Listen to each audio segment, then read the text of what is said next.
தற்போதைய அண்மை செய்தி. விடுதலை சிறுத்தைகள் கட்சியின் தலைவர் திருமாவளவனை இன்று தாவேகாவில் இணைந்த ஆதவ் அர்ஜுனா நேரில் சந்தித்து வாழ்த்து பெற்றார். இது குறித்தான அண்மை செய்தியை நாம் பார்த்து கொண்டிருக்கிறோம்.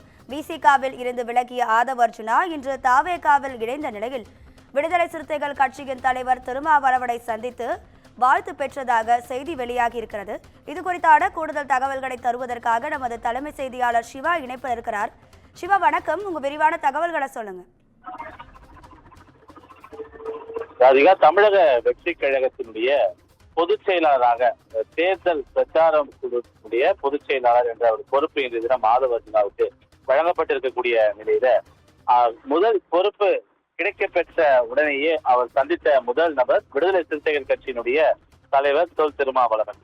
குறிப்பாக அவருடனான இவருக்கான நட்பு என்பது மிகப்பெரியதாக பார்க்கப்படுகிறது. அவரை கட்சியில் இருந்து தற்காலிகமாக இடைநீக்கம் செய்தாலும் அது ஏதோ ஒரு அழுத்தத்தின் காரணமாக தான் அவர் செய்திருக்கிறார் என்ற ஒரு கருத்தை ஆதவ் அர்ஜுனா தன்னுடைய ஒரு அறிக்கையில குறிப்பிட்டிருந்தார். அதோடு மட்டுமல்லாமல் தான் கட்சியிலிருந்து விலகுவதாக ஒரு அறிக்கை வெளியிட்ட போது கூட விடுதலை சிறுத்தைகள் கட்சியினுடைய துணை பொதுச் செயலராக இருந்த அந்த பொறுப்பிலிருந்து விலகுவதாக ஒரு அறிக்கை வெளியிட்ட போது கூட திருமாவளவன் மீது அவருக்கு எவ்வித வருத்தமும் இல்லை. ஆனால் அவர் ஏதோ ஒரு வகையிலான ஒரு அழுத்தத்திற்கு உள்ளாகி இருக்கிறார். அவர் மேல் தனக்கு இருக்கக்கூடிய அன்பு என்று மாறாது என்று தெரிவித்திருக்கிறார். அதோடு மட்டுமல்லாமல் தலித் சமுதாயத்தைச் சேர்ந்த ஒருவர் முதலமைச்சராக வர வேண்டும் என்ற ஒரு கருத்தையும் அவர் தொடர்ந்து முன்வைத்து வந்த நிலையில அவர்களான நட்பை பாராட்டக்கூடிய வகையில நட்பு தொடர்ந்து இருக்கும் என்று சொல்லியிருக்கக்கூடிய அந்த நிலையில தான் பொதுச் செயலாளராக பொறுப்பேற்ற பிறகு அந்த பொறுப்பு வழங்கிய பிறகு முதல் முறையாக அவரை சந்தித்து இது தொடர்பாக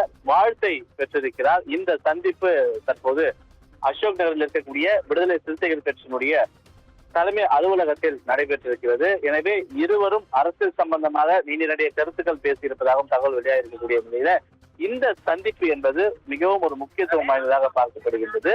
ஏனென்றால் ஏற்கனவே திமுக கூட்டணியில அவர் இருக்கும் போது கூட்டணிக்கு எதிராக சில கருத்துக்களை பேசியதாக சொல்லப்பட்ட நிலையில தமிழக வெற்றி கழகத்திற்கு ஒரு தேர்தல் பிரச்சாரத்தினுடைய அதை முன்னெடுக்கக்கூடிய பொதுச் செயலாளர் என்ற ஒரு பொறுப்பு வழங்கப்பட்டிருக்கக்கூடிய நிலையில தேர்தல் நெருங்கக்கூடிய ஒரு சூழலில் பல்வேறு கட்சிகள் தாவேகாவுடன் கூட்டணி அமைக்கலாம், அது விடுதலை சிறுத்தைகள் கட்சியாக கூட இருக்கலாம் என்ற ஒரு கருத்தை சுட்டிக்காட்டக்கூடிய வகையிலே இந்த சந்திப்பு என்பது அமைந்திருப்பதாக அரசியல் நோக்கர்களும் பார்க்கிறார்கள். எனவே இந்த சந்திப்பு அரசியல் வட்டாரத்தில் ஒரு மிக முக்கிய ஒரு சந்திப்பாகவே பார்க்கப்படுகின்றது. ராதிகா, உங்க விரிவான தகவல்களுக்கு நன்றி சிவா.